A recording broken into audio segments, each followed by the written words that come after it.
The distress beacon screamed across the void of space, its alien frequencies cutting through the cosmic background radiation like a knife through silk. On the bridge of the research vessel Harmony's Edge, communications officer Zara Chen Neely dropped her coffee as the signal hit their receivers. "Captain Martinez," she called out, her voice cracking with excitement and fear. "We're picking up something incredible." Captain Alina Martinez rushed to Zara's station, her weathered face creased with concern. After 30 years exploring the Outer Rim, she'd learned that incredible usually meant extremely dangerous. "What are we looking at?" Alina asked, studying the cascading data streams across Zara's monitors. "It's a distress signal, Captain." "What?" "But not from any human colony." Zara's fingers flew across her controls, isolating the transmission. The mathematical patterns, the frequency modulation. "This is alien.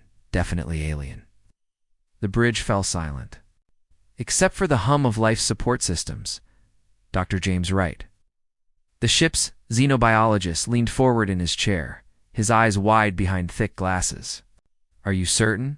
We've had false positives before." "I've run it through every filter we have," Zara replied, her voice steady despite the magnitude of what she was saying. "This signal is coming from the Kepler 442 system, approximately 12 light-years away. And James... they're asking for help." Lena felt her heart rate spike. First contact. The moment humanity had dreamed of and prepared for since they'd first looked up at the stars. But not like this. Not with a species crying out in desperation. "Can you translate it?" she asked. "Already working on it," Zara said, pulling up another screen. "The AI is finding patterns, mathematical constants, basic physics principles. It's actually quite elegant. They're using prime numbers as anchors, wave patterns to indicate emotional states." As a translation began to form on the screen, words appearing in stuttering, fragmented sentences. Asterisk urgent, ... help needed. Death comes. Species designation. Arzani. Homeworld dying. Seeking warrior race. Seeking destroyers. Seeking deathworlders, ... asterisk, deathworlders. Dr. Wright muttered, adjusting his glasses. "That's an odd term." Lena's blood ran cold. She'd heard that word before in classified reports from the Colonial Intelligence Division. It was what's certain. Theoretical xenobiologists called species that evolved on harsh, dangerous planets. Worlds where everything was trying to kill you. Worlds like Earth. "They're not asking for help," Elena realized, her voice barely above a whisper. "They're asking for weapons. They're asking for soldiers." The signal continued. Asterisk consume worlds. Multiply endlessly. Require assistance from species evolved for war. Deathworld protocols needed.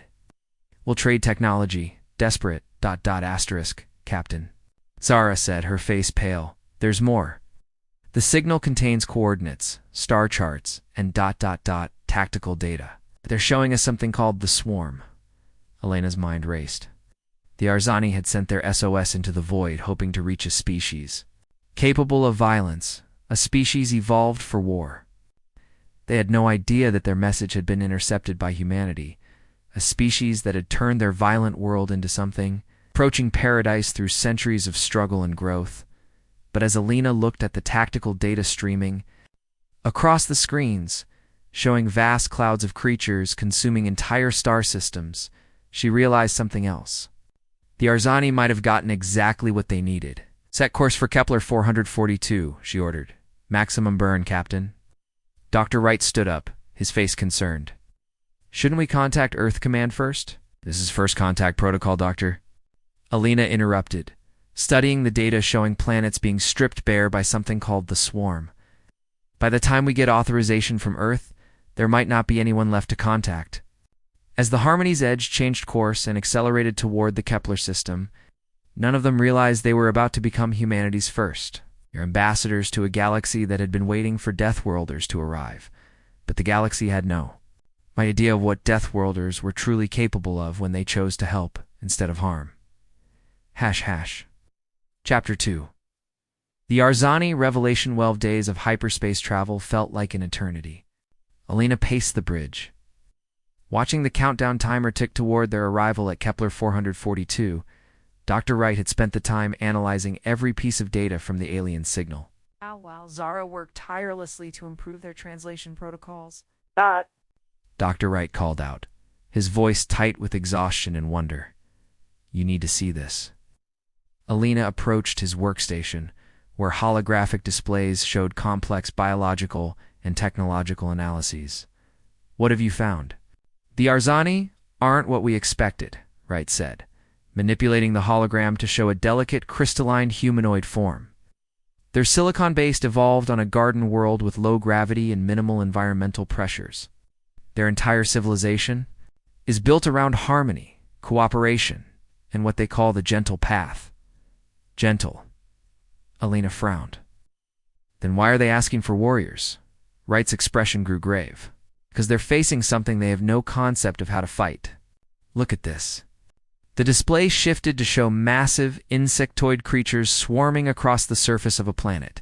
The beings moved with terrifying efficiency, stripping everything organic from the world before moving on to the next. They call it the hive swarm, Wright explained. It appeared in their region of space 6 months ago, consuming everything in its path. The Arzani tried negotiation, offering gifts, sharing technology, even attempting to communicate through art and music. Let me guess, Alina said grimly. It didn't work. The swarm doesn't communicate. It doesn't negotiate. It simply consumes and reproduces. The Arzani have watched 17 worlds die, including 3 of their own colonies. The refugees now, fleeing in whatever ships they could build. Zara looked up from her station. Captain, we're receiving another transmission. It's desperate. The alien voice filled the bridge, now translated in real time. Asterisk, please. Unknown vessels approaching. Are you the Deathworlders? We have little time. The swarm found our convoy. They come for the last of us. Asterisk. Alina felt her chest tighten. Through the viewports, she could see the Kepler 442 system ahead, and something was wrong. Where there should have been the warm glow of a life-supporting star, there was only the cold light of space, dotted with debris. My God, Dr. Wright breathed. They're already here. The tactical display lit up with contacts. Thousands of them. The swarm had found the Arzani evacuation fleet and was in the process of overwhelming it. Alina could see the elegant crystalline ships of the aliens being swarmed by dark. Organic vessels that moved like living things. Captain Zara said, her voice shaking. The lead Arzani ship is hailing us directly. Put them through. The face that appeared on the screen was unlike anything humanity had ever seen. The Arzani leader had features that seemed carved from living diamond, with eyes that held depths of ancient wisdom and current terror. When it spoke, its voice carried the weight of a dying species. Greetings, unknown ones. I am Crystallis, last speaker of the Arzani. Are you the Deathworlders we sought? Alina stepped forward, feeling the weight of history on her shoulders. I'm Captain Alina Martinez of the human vessel Harmony's Edge. We received your distress signal, humans. Crystallis's expression shifted, confusion mixing with desperate hope. Your species designation is unknown to us. But please, if you possess the capacity for war, we beg you help us survive the next hour. Swarm ships will be upon us. Soon, Alina looked at her small research vessel, designed for exploration and scientific study. They had minimal weapons, a crew of 12, and no military training. Against the massive alien swarm surrounding them, they were essentially defenseless. But as she watched the elegant Arzani ships being slowly overwhelmed, something stirred in her chest. It was the same feeling her ancestors must have had when they stood against overwhelming odds, not because they could win, but because it was right. Dr. Wright, she said quietly. How long until the nearest swarm ships reach the Arzani convoy? 37 minutes at current speed, he replied. Alina turned back to the screen. Crystallis, we're going to help you. But I need you to understand. We're not warriors. We're explorers. Scientists. We may not be the Deathworlders you were hoping for. The alien's crystalline features seemed to crack slightly, as if he was about to weep. Then we are all lost. No, Alina said firmly. We're going to figure this out. But first, I need to know, how did the swarm ships attack? As Crystallis began to explain the terrifying efficiency of their enemies, Alina was already formulating a plan. The Arzani had called for Deathworlders, expecting creatures evolved for war. What they got was something potentially more dangerous. Humans who had evolved beyond war but still remembered how to fight when fighting was necessary, and Alina Martinez was about to remind the galaxy why Earth had produced both saints and soldiers, and why sometimes you needed a little of both. Chapter 3. The Deathworlder Gambit. The swarm ships moved like living nightmares through space. Each vessel was a grotesque fusion of organic and mechanical, with writhing appendages that could tear through hull plating and acid-filled sacks that dissolved anything they touched.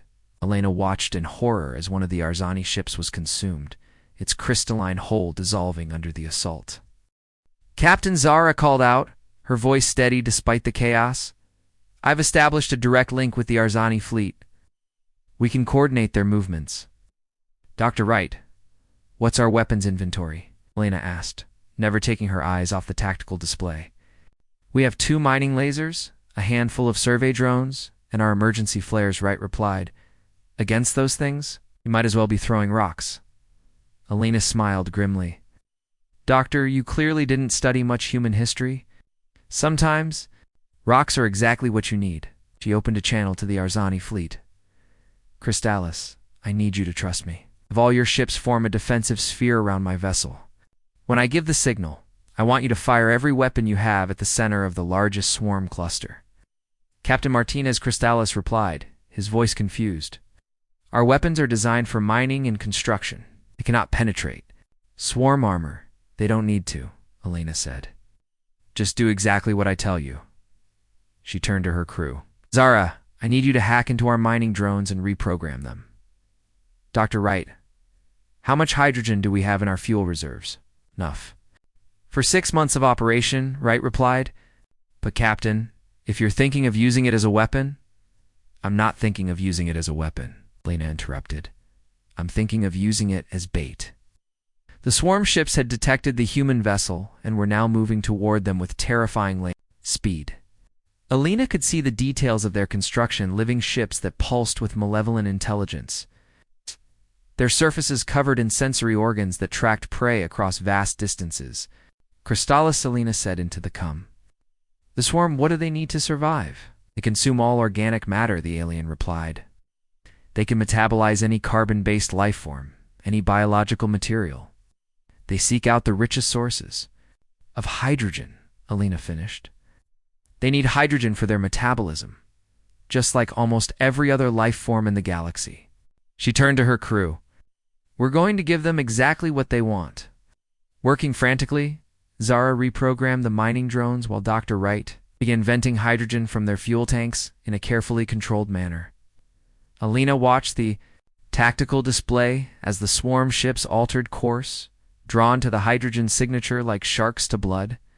Captain Wright said nervously, "We're venting our fuel reserves. If this doesn't work, we'll all be dead anyway," Elena replied. "But it's going to work." The swarm ships closed in, their organic weapons extending like hungry mouths. Elena waited until they were within optimal range, then activated the mining drones. "Now!" she shouted. The drones shot forward, each one carrying a small nuclear battery and a hydrogen fuel cell. The swarm ships immediately targeted them, their biological weapons tearing the drones apart. But as the drones were destroyed, they released their hydrogen payload directly into the swarm vessel's feeding systems. "Crystallis, fire everything you have at the center of that cluster." No. The Arzani ships opened fire with their mining lasers, the beams designed to cut through asteroid rock. Under normal circumstances, the weapons would have been useless against swarm armor, but Elena had flooded the swarm ship's systems with hydrogen, creating a highly combustible environment. When the mining lasers hit, they didn't just penetrate the armor, they ignited the hydrogen inside the ships. The explosion was spectacular. The first swarm ship erupted in a ball of fire, the chain reaction spreading to the others in the cluster. Within seconds, dozens of the nightmare vessels were consumed in flames. "Impossible," Crystallis whispered over the com. "His swarm ships are burning. They're actually burning." But Elena's celebration was short-lived. The tactical display showed more swarm ships approaching, hundreds of them. Her trick had worked once, but they wouldn't fall for it again. Captain Zara said, her voice tight with fear. Long-range sensors are picking up something else. 3 ships, massive ones, approaching from the edge of the system. Elena's blood ran cold. If the swarm had brought capital ships, the battle was over before it began. But as the ships came into visual range, Elena realized they weren't swarm vessels at all. They were human ships, military vessels from Earth's Colonial Defense Force. "This is Admiral Sarah Chen of the UES Indomitable," came a voice over the comm. "Captain Martinez, we received your emergency beacon. Sorry we're late to the party." Elena felt tears of relief streaming down her face. "Admiral, we have a first contact situation in a hostile alien swarm. The Arzani are peaceful refugees who we've been monitoring your communications," Admiral Chen interrupted. "Impressive work with those mining drones, Captain. But now it's time to show these bugs what actual Deathworlders can do." The 3 human warships moved into attack formation, their weapon systems coming online. Elena watched in awe as humanity's military might was unleashed against the swarm. But as the battle raged, she couldn't shake the feeling that this was just the beginning. The Arzani had called for Deathworlders, and now they had them. The question was, what would the galaxy think of humanity once they saw what Deathworlders were really capable of? Chapter 4. The price of being human. The battle lasted 14 hours. When it was over, the space around Kepler 442 was littered with the burning wreckage of swarm ships. There are organic holes drifting like dying sea creatures in the void. Admiral Chen's task force had lived up to Earth's military reputation, but Elena could see the cost in the faces of her crew. They had wanted to be explorers, scientists, ambassadors to the stars. Instead, they had become humanity's first representatives in a galaxy at war. "Captain Martinez," Admiral Chen's voice crackled over the comm. "Report to the Indomitable for debriefing. Bring the xenobiologists. We need to understand what we're dealing with." Elena and Dr. Wright transferred to the flagship, where they were escorted to a conference room filled with military officers and intelligence analysts. Admiral Chen was exactly what Elena had expected, a veteran commander. With steel-gray hair and eyes that had seen too much combat, "Captain," the Admiral began, "your actions here have changed everything. You've made first contact with a refugee species and confirmed the existence of a hostile alien swarm. The implications are staggering." Dr. Wright cleared his throat. "Admiral, I need to emphasize that the Arzani are not warriors. They're peaceful. Species that has never known conflict. They called for Deathworlders because they had no other choice. And they got exactly what they asked for," Admiral Chen replied grimly. "The question is, what happens now?"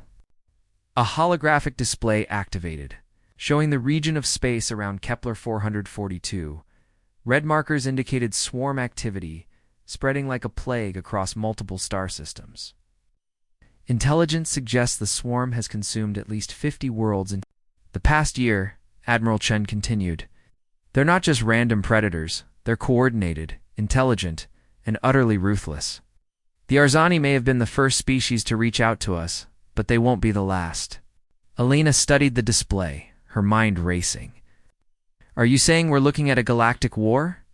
"I'm saying we're looking at a galactic extinction event," Admiral Chen replied. "The swarm doesn't negotiate, doesn't retreat, and doesn't stop. They consume everything in their path and use the resources to create more of themselves." Dr. Wright leaned forward. "But surely there are other spacefaring species out there. Other civilizations that can fight back?" "That's what makes this so troubling," Admiral Chen said. "According to the Arzani, most spacefaring species in this region of the galaxy are like them, peaceful, cooperative, evolved on worlds that didn't try to kill them every day. They've never needed to develop military technology or tactical thinking." Elena felt a chill run down her spine, and we have. Captain Earth is what xenobiologists call a death world, a planet where survival requires constant adaptation to hostile conditions. We evolved alongside predators, disasters, and environmental challenges that would kill most species. We developed technology, not just for exploration, but for survival. The implications hit Alina like a physical blow. Humanity wasn't just another species joining the galactic community. They were the aberration. The evolutionary accident that had produced a species capable of sophisticated warfare. "Admiral," she said slowly, "are you telling me that humanity is the galaxy's only hope against this swarm?" "I'm telling you that humanity might be the galaxy's only hope, period," Admiral Chen replied. "The Arzani called for Deathworlders because they needed someone who understood violence, who could think like a predator. They got us." A new voice entered the conversation as Crystallis appeared on the holographic display. The Arzani leader had been monitoring the human discussions, and his crystalline features showed a mixture of hope and fear. "Captain Martinez," Crystallis said, "we have received communications from 17 other species in the past few hours. Word of your victory against the swarm has spread. They are all asking the same question. Will the humans help them?" Alina looked around the room at the faces of Earth's military leadership. These were good people, but they were also warriors. They'd spent their lives preparing for conflict, and now they were being asked to take that conflict to a galactic scale.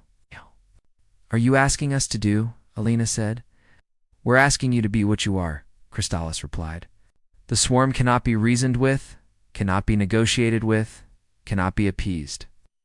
They understand only one thing: superior force. You're Deathworlders. It is your nature to fight when fighting is necessary." Admiral Chen stood up, her expression grave. "Captain Martinez, I'm authorizing you to serve as humanity's first galactic ambassador. Your mission is to make contact with other species, assess their capabilities, begin coordinating a defense against the swarm. And if we can't stop them," Alina asked, "then we make them pay for every world they take," Admiral Chen replied. "That's what Deathworlders do. We make the cost of victory so high that even winning becomes a loss." As Alina prepared to return to her ship, she couldn't shake the feeling that humanity was about to change forever. They had come to the stars, seeking knowledge and friendship, but they had found a galaxy in need of warriors. The question was, could they save the galaxy without losing their humanity in the process? Epilogue. The Deathworlder legacy. 6 months later, Alina stood on the bridge of the Harmony's edge. But the ship had been transformed. What had once been a simple research vessel now bristled with weapons, shields, and communication arrays. Around her, the Kepler 442 system had become something it had never been before: a fortress. The Arzani had built their refugee fleet into a mobile city, their crystalline ships forming beautiful but defensive formations around the human military base. Other species had joined them: the silk-spinning Velthani, the quantum-sensitive Orthok, the hive-minded Zephyrians. All of them refugees, all of them fleeing the advancing swarm. Captain Zara reported, her voice now carrying the confidence of someone who had seen real combat. "We're receiving a transmission from the Andromedans. They've successfully evacuated the Kepler 186 system using the tactics we taught them." Alina nodded, feeling both pride and sorrow. The tactics they had taught were simple human concepts: strategic retreat, scorched earth, making the enemy pay for every advance. To the peaceful species of the galaxy, these were revolutionary ideas. "Word from Admiral Chen's task force?" Lena asked. "The Indomitable is holding the line at Wolf 359, Zara replied. "Heavy casualties, but they're buying time for the civilian evacuation."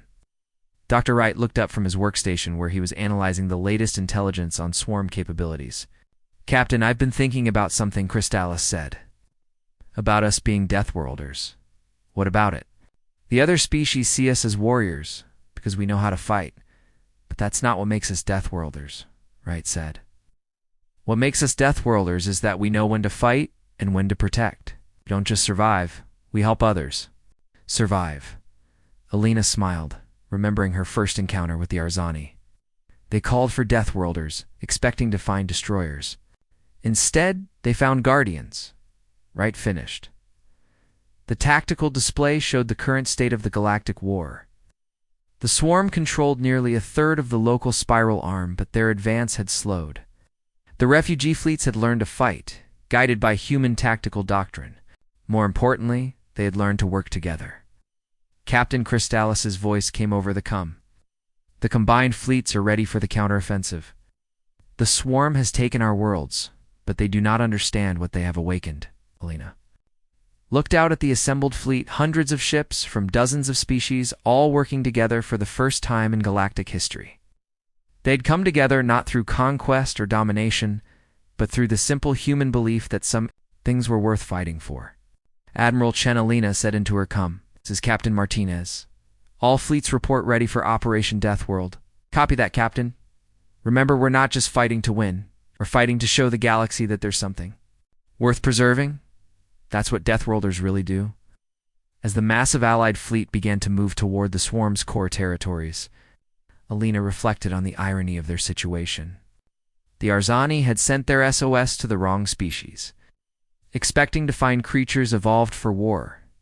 Instead, they had found humans, a species that had evolved beyond war, but still remembered how to fight when everything they cared about was at stake. The galaxy had called for Deathworlders and gotten something far more dangerous, a species that fought not for conquest or glory, but for the simple belief that every life in the universe deserved a chance to flourish. And as the fleet jumped to hyperspace, carrying the hopes of 100 species into battle, Alina knew that whatever the outcome, the galaxy would never be the same. The Deathworlders had arrived, and they had come not to conquer, but to protect.